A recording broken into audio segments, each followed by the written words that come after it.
একটা জেল যেখান থেকে পালানো মানেই নিশ্চিত মৃত্যু। তবু তিনজন মানুষ সেই জেল থেকে উধাও হয়ে গেল। আজও কেউ জানে না তারা বেঁচে আছে নাকি সমুদ্র তাদের গিলে নিয়েছে। সমুদ্রের বুকে দাঁড়িয়ে থাকা একটা কালো পাথরের দ্বীপ, চারদিকে শুধু জল আর জল, কোনো রাস্তা নেই, কোনো আশা নেই। এই জেলের নাম আলকাট্রাস ফেডারেল পেনিটেনশিয়ারি। এটা আমেরিকার স্যান ফ্রান্সিসকোতে অবস্থিত। লোকেরা একে ডাকতো দ্য রক, কারণ এখান থেকে পালানো মানেই মৃত্যুর সাথে দৌড় করা। এখানে বন্দী ছিল আমেরিকার সবচেয়ে ভয়ঙ্কর অপরাধীরা। তাদের মধ্যে সবচেয়ে কুখ্যাত হলো আল কাপোনে। কিন্তু আলকাট্রাসকে বিখ্যাত করেছে একটা রাত, 1962 সালের এক গভীর অন্ধকার রাত।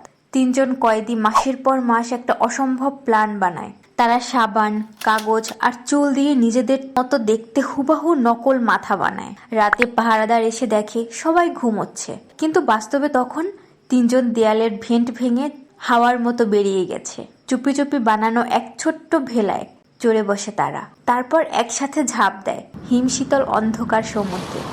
ঢেউ গর্জে ওঠে, রাত চুপ করে থাকে আর ইতিহাস থেমে যায়। পরদিন সকালে জেল জেগে ওঠে, কিন্তু তিনটে সেল ফাঁকা। না লাশ পাওয়া যায়, না জীবিত মানুষ। আজও আমেরিকা প্রশ্ন করে, তারা কি বেঁচে গিয়েছিল নাকি সমুদ্রই তাদের শেষ ঠিকানা। এই ঘটনা আজও বলা হয় বিশ্বের সবচেয়ে ভয়ঙ্কর জেল রহস্য। যে জেল থেকে পালানো মানেই নিশ্চিত মৃত্যু, সেখান থেকে যদি কেউ হারিয়ে যায় তাহলে তারা কয়েদি নয়, তারা ইতিহাসের সবচেয়ে রহস্যময় কিংবদন্তি।